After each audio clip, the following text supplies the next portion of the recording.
학생 여러분 안녕하십니까? 장일입니다. 오늘은 영화산업과 마케팅 그 7번째 시간입니다. 지난 시간 우리는 한국 영화산업의 경쟁력과 경제적 파급 효과, 그리고 경제적인 효과 이외의 다른 문화적 효과들, 그리고 더불어서 영화산업과 다른 산업과의 밀접한 관계의 문제, 또한 복합 문화 현상으로서의 영화 등에 대해서 살펴보는 시간을 가져보았었습니다. 오늘은 관객 혹은 수용자의 문제에 대해서 짚어보도록 하겠는데요. 누누이 말씀드린 것처럼 영화산업을 구성하고 있는 여러 가지 요소들 중에서 이 제작, 배급, 상영 등등의 여러 가지 요소들 중에서 이 상영 부분, 한 영화가 어떻게 상영이 되고 관객을 만나면서 그 관객이 이미 형성하고 있었던 문화적 경험을 어떻게 바꾸어 놓고 어떠한 상호작용을 거치는지의 문제가 아주 중요한 부분이라고 할 수가 있겠습니다.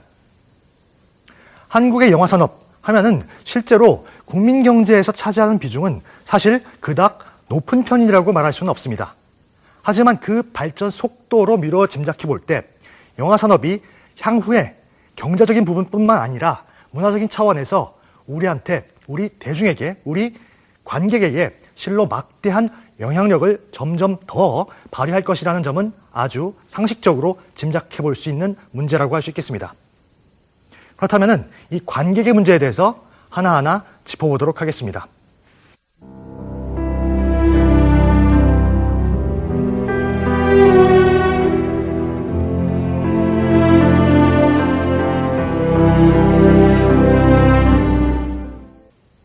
애초에 이 영화라는 상품 혹은 산업이자 예술로서의 영화라는 어떤 존재는 19세기 말에서 20세기 초를 즈음해서 이 근대화의 형성 과정과 더불어서 발전한 어떤 매체 혹은 존재다라고 할 수가 있겠습니다. 그 당시가 근대화 시대라고 말씀을 드렸는데요. 근대화 시대의 가장 큰 특징이 무엇이라고 할 수 있죠? 그 전의 사회는 소위 말해서 농경사회, 아주 느릿느릿한 농경사회였습니다. 하지만 근대화 과정을 통해서 증기기관차라든지 자동차 등등의 현대적인 기술들이 계속해서 개발되고 현대적인 상품들이 계속해서 발명되고 또한 대중들에게 전파되기 시작했습니다. 그만큼 속도감 있는 사회로 발전하기 시작했다는 것이죠. 느릿느릿한 사회에서 속도감 있는 사회, 그러니까 보다 스펙터클한 사회로 진화하게 되면서 그러한 어떤 현실적 경험을 영화라는 매체를 통해서 다시금 확인하는 그런 과정을 통해서 대중의 문화적 경험이 형성되었다라고 할 수가 있는 것입니다. 1900년대 초반에 처음으로 영화를 접하게 되었던 우리나라의 상황도 이와 크게 다르지 않습니다. 다시 말해서 1920년대와 30년대를 거치면서 우리나라 사회의 근대화 과정과 그리고 대중문화 형성에 영화가 미쳤던 영향이 실로 막대했다라고 정리할 수 있을 것입니다. 따라서 1903년의 길택상회 영미연초회사 선전필름이라든지 1908년의 동대문 광무대에서 미국인 콜브란이 활동사진을 상영하던 것 등이 우리나라 역사에 있어서 최초의 영화적 경험이었다라고 할 수 있겠는데요. 이로부터 대중문화를 형성하고 또한 그 사회의 분위기를 형성하는 데 있어서 영화가 실로 막대한 영향력을 행사했다고 할 수 있겠습니다.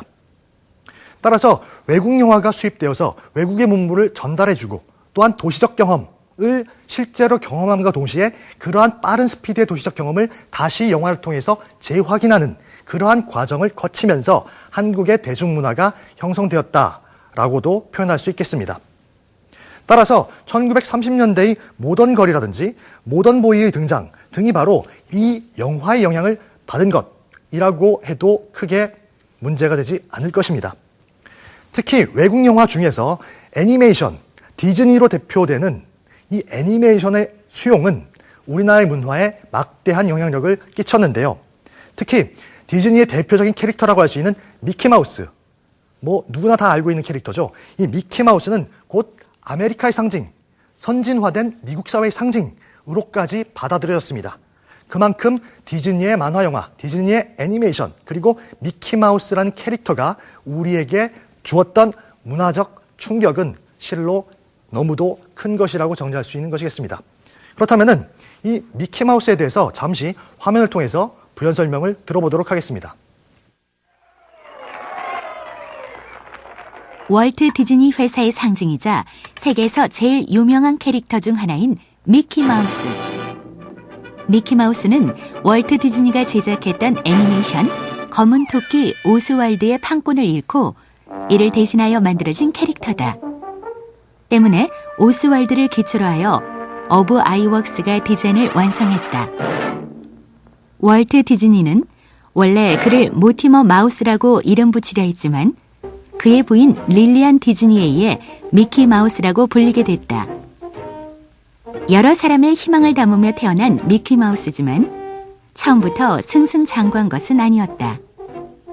그의 첫 데뷔는 1928년 3월 린드버그의 대서양 단독 횡단을 각색한 정신나간 비행기를 통해서였는데 별 호응을 얻지 못했다. 디즈니가 마지막으로 승부를 건 작품은 증기선 윌리. 이 작품은 버스터 키튼의 영화 항해자를 각색한 스토리에 불과하지만 월트는 이 작품에 소리를 넣음으로써 애니메이션사에서 또 다른 기적을 일으켰다. 그 후 애니메이션이 시리즈화되면서 지금의 인기를 얻게 된 것이다. 데뷔 당시의 미키마우스는 성격이 급하고 폭력적이었는데 학부모들의 항의로 인해 지금의 온순한 성격으로 바뀌었다. 80여 년의 세월 동안 관객들의 요구에 충실히 부응하며 오늘날 어느 영화 주인공들도 누리지 못한 찬사와 인기를 누리고 있는 미키마우스. 아이들에게 꿈과 사랑을 전달해주는 사랑스러운 주인공으로 혹은 디즈니의 독점에 대항하는 저항의 상징으로 각기 서로 다른 영역에서 주요한 캐릭터로 자리매김하고 있는 미키마우스의 또 다른 미래를 기대해본다. 자, 화면을 통해서 이 미키마우스라는 캐릭터의 탄생 비화를 우리가 살펴보았습니다. 1930년대에 우리나라에서 이 미키마우스의 영향력이 실제로 얼마나 컸는지를 단적으로 보여주는 신문 기사가 하나 있습니다. 잠시 읽어보도록 하겠습니다. 영화로 진출한 미키마우스는 이제는 영화뿐 아니라 세계적 어떠한 방면에도 진출하여 10전 스토어에서 파는 10전짜리 물품으로부터 한 가지에 1,000불 이상씩 하는 값비싼 다이아몬드 목체에 이르기까지 혹은 구두, 의복, 장난감, 서책, 시계, 그리고 반지 등 모든 일용품에까지 미키마우스는 영화상에서 하는 활약을 압도하면서 세계인의 일상생활의 세소한 부분에까지 침입했다라는 기사입니다. 그만큼 이 영화가 한 사회에 미치는 영향 혹은 미키마우스라는 캐릭터가 한 사회의 문화에 미치는 영향이 크다는 사실을 보여주는 단적인 예라고 할 수 있겠습니다. 따라서 미키마우스라는 존재는 실로 미국식 기술과 과학의 우월성을 보여주는 상징적인 존재이기도 했고요. 또한 미국이 품고 있는 사회적인 분위기를 전 세계 만방에 떨칠 수 있는, 따라서 미국 문화의 우월성을 과시할 수 있는 그런 대표적인 통로 혹은 매체이기도 했던 것입니다. 이 미키마우스를 비롯해서 이 미키마우스는 물론 만화 캐릭터였지만 이 만화 속 캐릭터 이외에도 영화 배우들이 연기하는 영화 속 캐릭터들 역시 우리의 일상에 실로 엄청난 영향을 끼치기도 했습니다. 예를 들어서 기생이나 카페걸 혹은 다방 마담, 가수나 영화 배우 등 전통의 규범에서 살짝 벗어나 있는 어떤 사회적 집단들, 그러니까 어느 정도 일탈적인 자유로운 행동 양식을 가지고 있었던 이런 사람들이 유행이라는 것을 통해서 이 서구의 문물을 적극적으로 받아들이고 우리나라의 사회를 질적으로 다른 어떤 존재로 바꿔가는데 어느 정도의 역할을 했다는 것은 아주 쉽게 우리가 미루어 짐작할 수 있는 사실이라고 할 수 있겠습니다. 예를 들어서 로이드 안경이라든지 히틀러 수염, 맥고 모자, 게리 쿠퍼의 외투, 로렐 샤만의 모자, 로버트 몽고메리의 넥타이 등은 그 당시에 유행을 탔던 아주 대표적인 물품들이라고 할 수 있겠습니다. 그리고 무엇보다도 우리가 잊을 수 없는 배우 한 명이 있죠. 오드리 헵번이라는 여배우인데요. 오드리 헵번이 보여주었던 헤어스타일이나 혹은 의상, 패션 등은 당시에 실로 막대한 어떤 파장력을 일으키기도 했습니다. 그렇다면 헵번 스타일이라고도 불리는 이 오드리 헵번의 헤어스타일이나 패션 감각은 어떠한 수준이었는지 화면을 통해서 확인해 보도록 하겠습니다.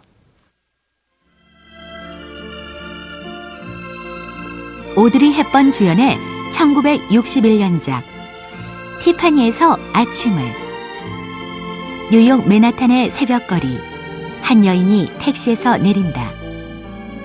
소매가 칠렁한 이브닝 드레스, 얼굴을 반이나 가린 검은 안경. 그녀는 티파니 보석상을 활보하며 흥미로운 눈빛으로 보석을 바라본다. 한 손에 빵을 들고 우아한 몸짓으로 새벽거리를 리드미컬하게 걸어가는 그녀, 홀리.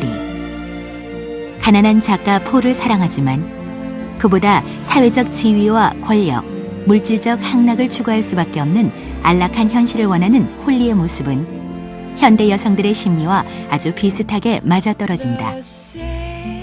하지만 창가에 기대어 촉촉히 젖은 사슴 같은 눈망울로 노래를 부르고 상점에서 물건을 훔치는 모험심을 보이면서도 길 잃은 고양이에게 따뜻하게 대해주는 그녀의 사랑스러움에 모든 것이 용서되고 동정심마저 불러일으킨다. 아마도 이건 분명 오드리 헵번의 힘일 것이다. 로마의 휴일에서는 짧은 단발과 패티코트로 부풀린 치마를, 사브리나에서는 발목 위로 올라오는 짧은 길이의 바지를 유행시켰던 오드리 헵번은 영화 티파니에서 아침을 통해 헤어스타일부터 선글라스, 이브닝 드레스는 물론 보석상 티파니를 세계적인 패션 스토어로 만들었다. 이렇듯 오드리 헵번이라는 한 인물, 미키마우스라는 한 캐릭터가 그 사회의 전체적인 유행을 선도하기까지 하는 이런 문화적 현상을 우리가 직접 눈으로 확인을 해보았는데요. 그렇다면 당시 유행이라는 단어를 어떻게 정의를 내리고 있었을까요? 잠시 유행에 대한 정의를 한번 읽어보도록 하겠습니다. 유행, 12조로 한 번 보고 우습다고, 한 번 보고 하는 사이에 호기심을 갖게 되고 흉허물 없이 베이고 또 좋아 베이고 해서 결국은 시비하던 사람이나 흉보던 사람이나 다 같은 모양이 되어버리고 마는 그것이 바로 유행이다라고 당시에 신문은 유행을 정의하고 있습니다. 그만큼 처음에 봤을 때는 어색한 부분이 있을 수도 있고 혹은 그것을 싫어하는 사람도 분명히 있을 것입니다. 하지만 대중문화의 파급력이라고 하는 것이 너무도 크다 보니까 계속해서 반복적으로 그러한 스타일과 그러한 모습들을 보다 보니까 내가 좋아하든 싫어하든 어쩔 수 없이 자연스럽게 따라하게 만드는 그러한 존재로서의 유행을 이때부터 이미 각인하고 있었던 것입니다. 결론적으로 이 대중문화의 아이템 혹은 아이콘이라고 하는 것은 영화를 통해서 대중한테 전달되는 과정을 통해 가지고 한 사회의 문화를 질적으로 바꾸어 놓는다거나 아니면 질적으로 향상시킨다든가 하는 방식으로 엄청난 영향력을 행사하고 있다라는 점을 기억해 두시면 좋겠습니다. 당시 예를 조금만 더 들어보면 하이힐이나 메꼬모자, 퍼머머리 혹은 신체의 굴곡이 강조되는 의상 같은 경우에는 이 신사나 신여성의 어떤 상징으로 받아들여졌었고 또한 자동차나 비단 양말은 당연히 부유층을 상징하는 어떤 존재로 받아들여졌습니다. 마찬가지로 사각모나 망토 등은 전문 학생을 어떤 상징하는 어떤 그런 아이템들이었겠죠. 이런 식으로 한 영화에서 보여진 특정한 스타일이나 패션들이 실제 생활에 미치는 그런 영향력이 크다는 점을 당시의 사회는 무엇보다도 잘 말해주고 있습니다. 또한 그러한 어떤 대중문화의 경험 혹은 대중문화의 형성 과정이 그 당시에만 국한되었던 것은 아니죠. 사회가 계속해서 발전을 해오면서 현대에 이르기까지 이렇듯 영화라는 존재가 우리에게 미치는 영향은 계속해서 그 힘을 증명하고 있습니다. 특히나 현대사회에서는 이 대중문화적 경험, 그러니까 영화적 경험과 현실적 경험의 경계가 점점 무뎌지고 있다라는 것이 특징이라고 할 수 있겠는데요. 그만큼 영화 속 경험을 현실의 경험과 밀접하게 관련시켜서 생각하는 경향이 점점 더 강해지고 있다는 것입니다. 따라서 한 문화적 경험이 형성되는 과정, 한 대중이, 한 관객이 특정한 문화를 형성해가는 과정을 살펴보는 것은 우리가 영화 산업 혹은 문화 산업을 공부하는 데 있어서 아주 필수적으로 접근해야 되는 그런 지점이라고 할 수 있겠습니다.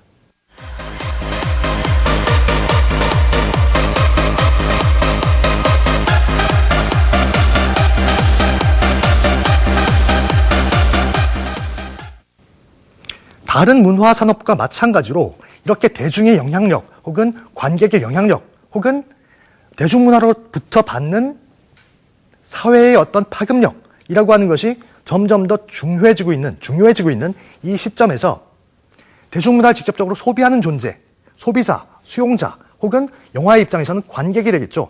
관객의 문제를 살펴보는 것은 그만큼 중요한 일일 것입니다. 그렇다면 관객을 아주 상식적으로 생각할 때 관객의 문제를 영화 산업에 있어서 고려하는 이유는 무엇일까요?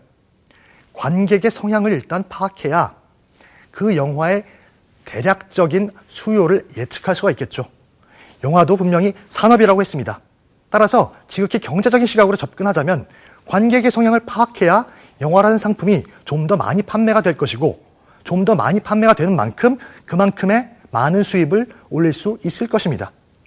따라서 관객이 어떤 존재인지, 관객이 무엇을 바라는지 파악하는 것은 그만큼 중요한 일이라고 할 수 있는 것입니다. 그렇다면 이 수요를 예측하기 위해서 경제적인 수준에서 영화의 수요를 예측하기 위해서 과거의 어떤 자료들을 충분히 살펴볼 필요가 있겠는데요. 그 과거의 자료들 혹은 현재의 자료들, 여러 가지 자료들, 이 수치 중에서 중요한 네 가지가 있습니다. 첫 번째로는 과거의 데이터 분석, 두 번째로는 영화의 특성, 세 번째로는 관계적 특성, 그리고 네 번째로는 외부적 환경 요인. 이 바로 그 수요 예측을 결정하기 위해서 고려해야 하는 네 가지 사항입니다. 우선 과거의 데이터 분석이라고 하는 것은 말 그대로 과거의 어떤 영화들이 거두었던 흥행 실적이라든지 아니면 여러 가지 상황들을 현재 입장에서 되돌아보는 것이겠죠. 대표적으로 지금 개봉하려고 하는 영화와 유사한 다른 영화들이 과거에 개봉했을 때 어느 정도 성적을 거뒀는지의 문제, 또한 한 영화가 개봉하기 전에 예매를 하고 기다리고 있는 그런 관람객의 비율, 예매율이라고 하죠. 또한 상영을 확정한 상태에서의 상영관 수, 이런 어떤 수치, 아직 영화는 개봉을 안 했지만 그 전에 우리가 눈으로 확인할 수 있는 각종 수치들, 이것이 바로 과거의 데이터라고 할 수 있는 것입니다. 다음으로 영화적 특성이라고 하는 것은 말 그대로 그 영화에 관련된 문제들을 지칭하는 것이겠죠. 그 영화의 제작비, 순제작비, 마케팅비, 홍보비 등의 문제로부터 시작해서 그 영화의 장르는 무엇인지, 어떠한 스타가 이 영화에 등장하는지 등 그 영화에 직접적으로 관계되는 문제가 바로 영화적 특성이라고 불리는 사항입니다. 다음으로 관계적 특성이라고 하는 부분은 그 영화의 직접적인 특성이 아니라 그 영화를 둘러싼 사회적 관계망에서 형성되고 있는 다양한 현상들을 지칭하는 용어입니다.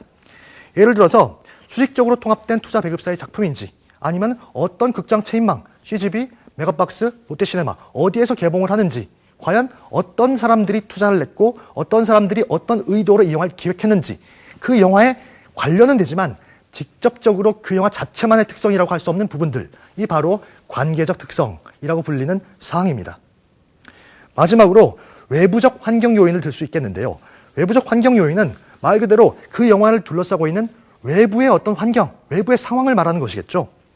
그 당시 사회의 분위기, 사회의 유행, 관객의 트렌드, 혹은 당시 개봉된 영화의 수, 어떤 영화는 아무런 영화, 다른 영화가 개봉하지 않았을 때 단독으로 개봉할 수도 있는 것이고, 어떤 때는 아주 많은, 수많은, 수백 편의 영화가 개봉할 때 동시에 개봉할 수도 있는 것이겠죠. 이러한 여러 가지 그 영화가 개봉할 당시를 둘러싼 많은 제반 사항들을 바로 외부적 환경 요인이라고 부르는 것입니다. 결론적으로 이 극장의 상영 여부를 결정하고 또한 상영 여부가 결정된 후에 어느 정도 수준에서 몇 개 극장에서 상영할 것인가, 그러니까 상영관 수를 결정하는 문제에 이르기까지 이러한 여러 가지 제반 사항들을 다 고려한 후에 이러한 최종 결정을 내리는 것이 일반적이다라는 점을 기억해 두시면 좋겠습니다.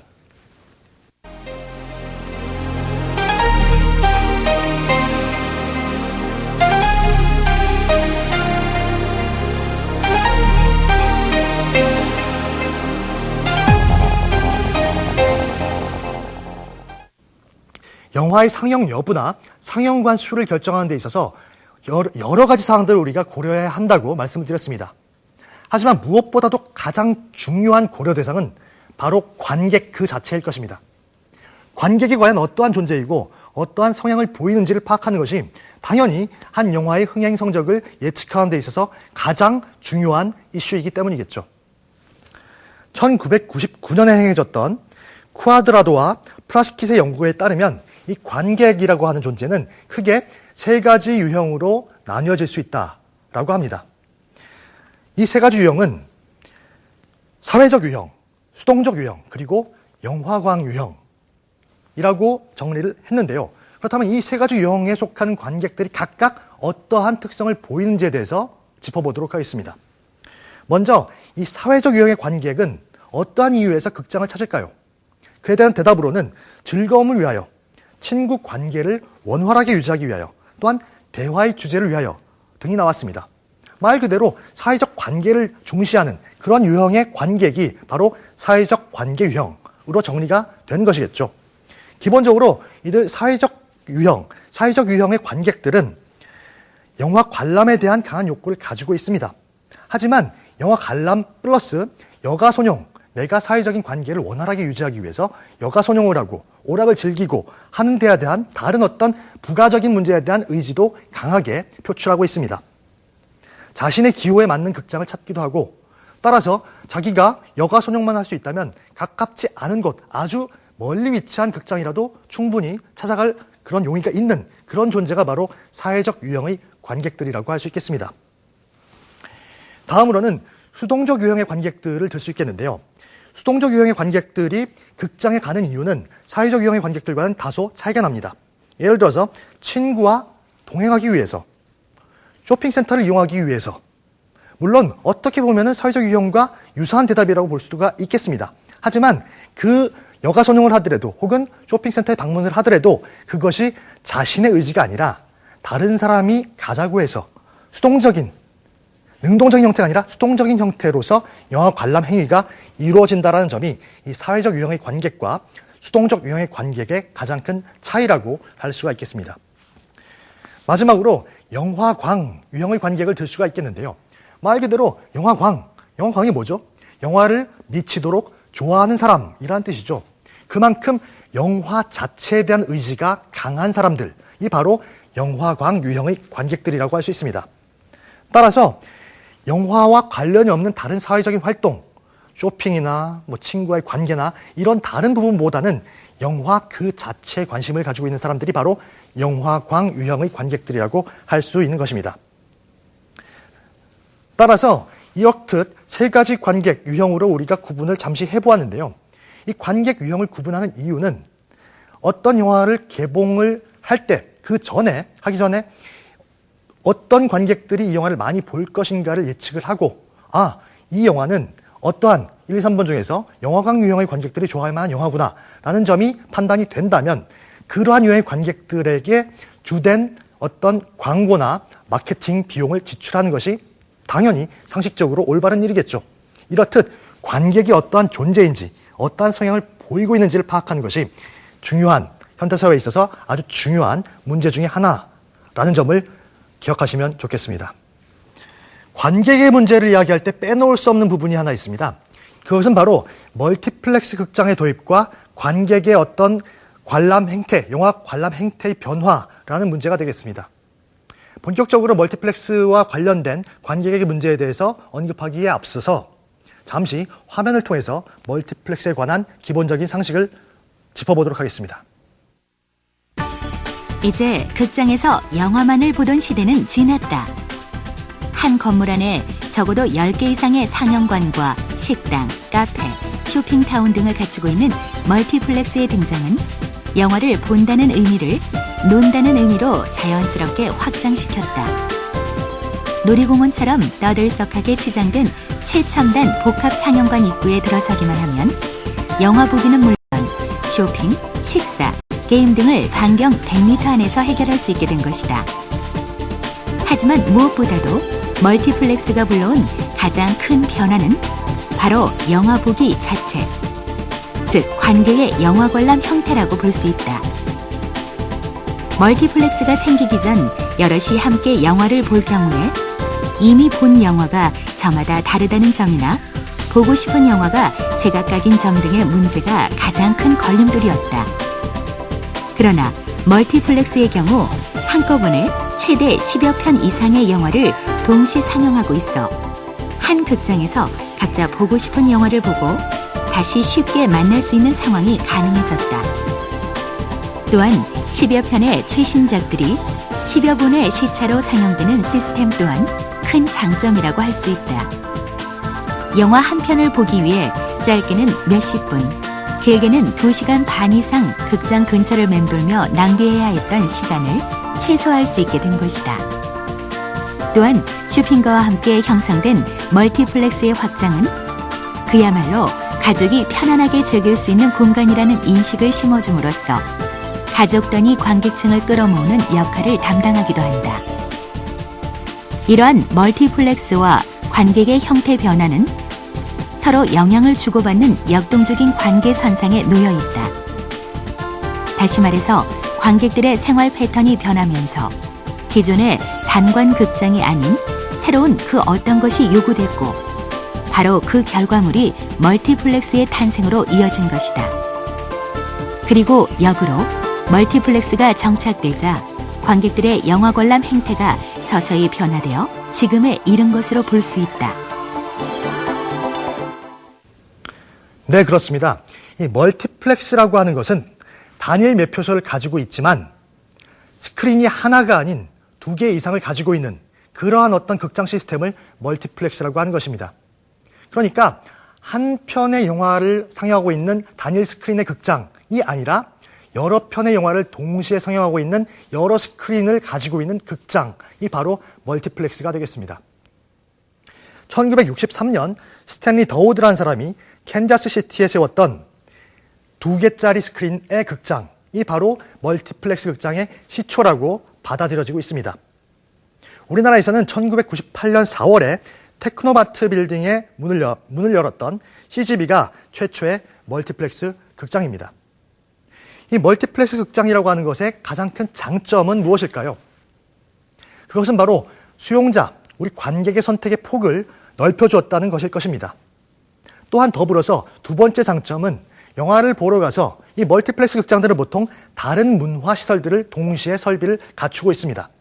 따라서 영화만 보는 것이 아니라 다른 문화 활동까지도 겸해서 행할 수 있다는 것이죠. 따라서 현대의 관객이 보이는 영화 관람 행태는 그만큼 과거의 관객과는 다를 수밖에 없는 것이 당연하다고 할 수 있겠습니다.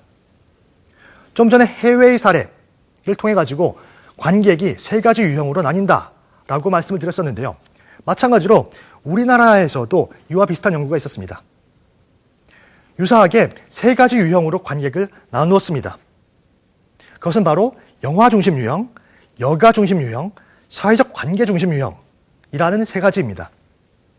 아까 우리가 공부했던 것과 크게 다르지 않는데요. 그렇다면 이 각각의 유형의 관객들은 어떠한 특성을 보이고 있는지, 어떠한 특이점을 지니고 있는지에 대해서 짚어보도록 하겠습니다. 먼저 영화 중심 유형의 관객은 당연히 영화가 중심이 되어야 되니까 보고 싶은 영화가 있어서 흥행한 영화를 꼭 챙겨보려고 혹은 공부를 하기 위해서 나한테 도움이 되는 중요한 영화를 적극적으로 찾아보기 위해서 영화를 보는 관객들을 말합니다.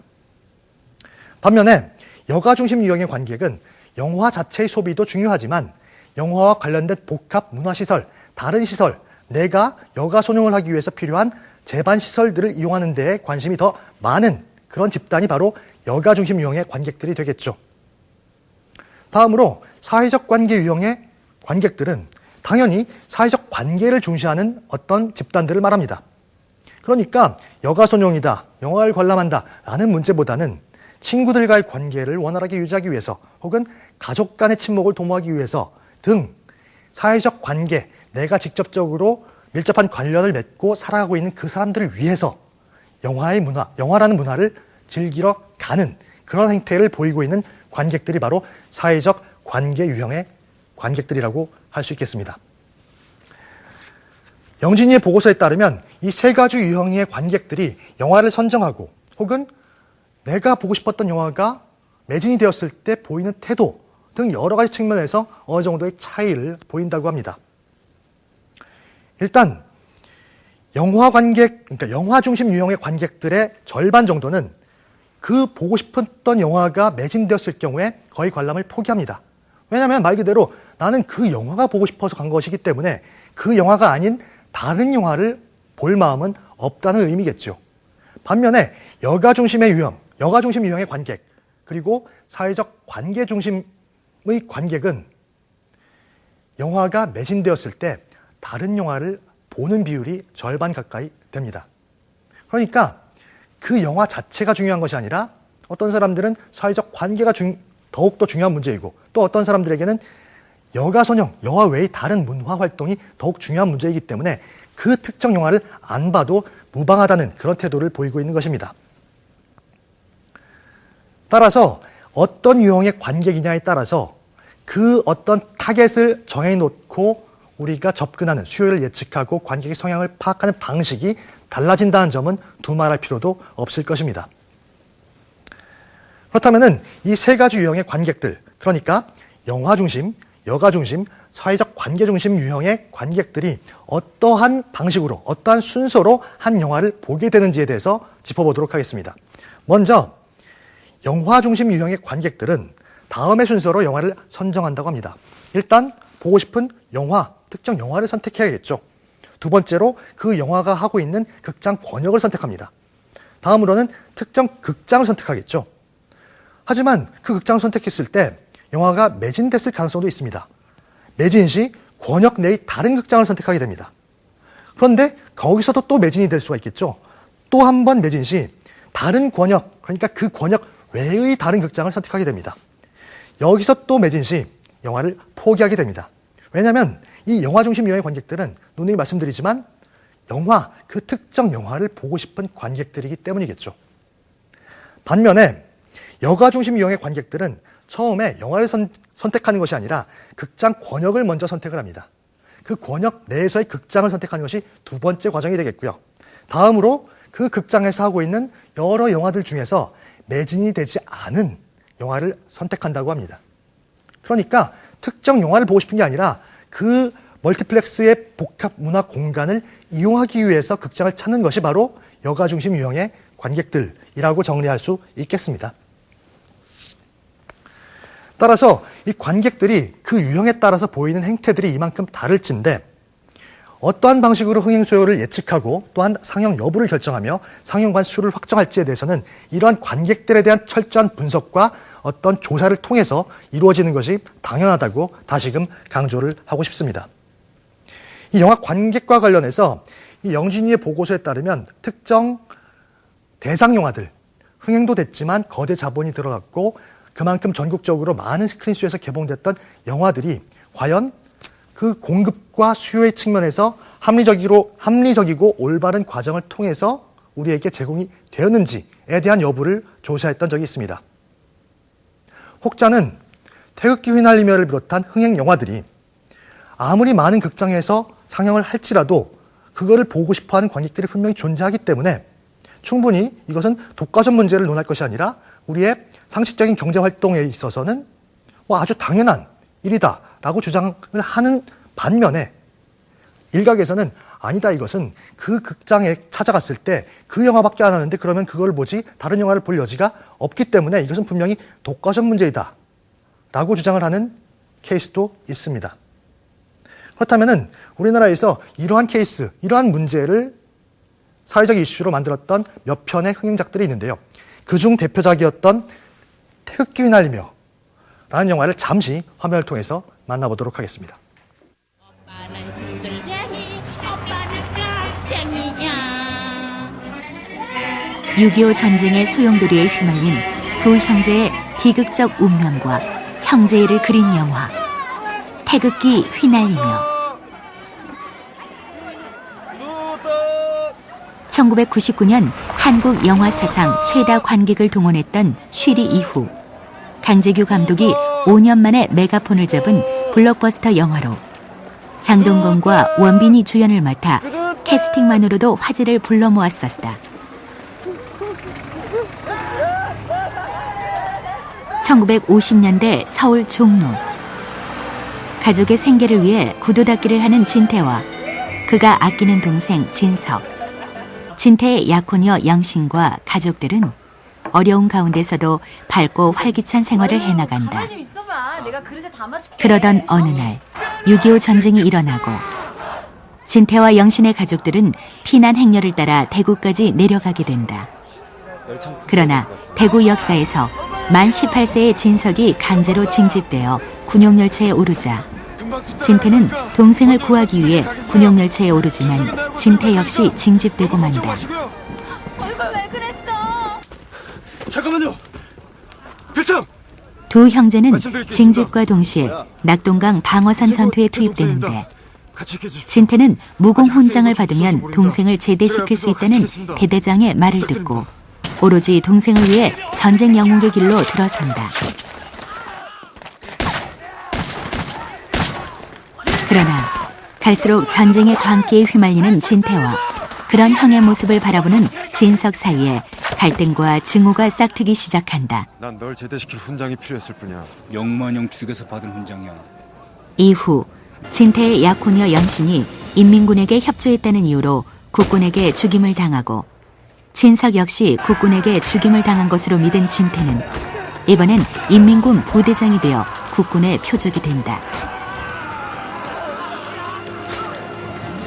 뒤에 자신과 가족들을 위해 형이 인민군이 되었다는 사실을 안 진석은 제대를 하루 앞둔 날 형을 구하기 위해 전선으로 나가 우여곡절 끝에 형을 만나지만 진태는 끝내 죽음을 맞고 50여 년이 지난 뒤에야 유골로 돌아온다.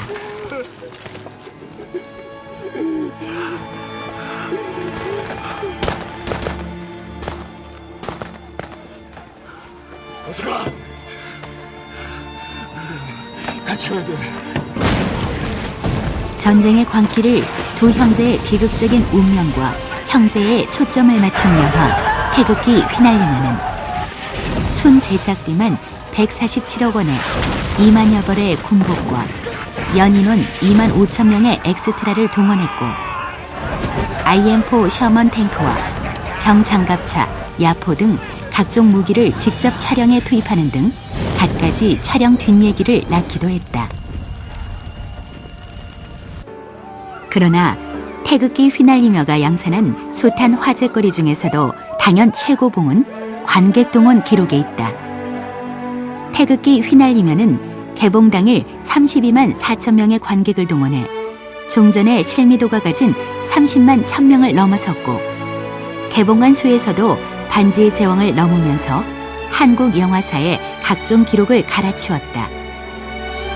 결국 태극기 휘날리며는 개봉 13일 만에 관객 500만 명, 한국 영화 사상 처음으로 38일 만에 1,000만 관객을 돌파함으로써 CJ 엔터테인먼트와 시네마 서비스가 구축하고 있던 배급 시장의 양강 구도에 쇼박스가 성공적으로 진입하는 데 핵심적인 역할을 했다.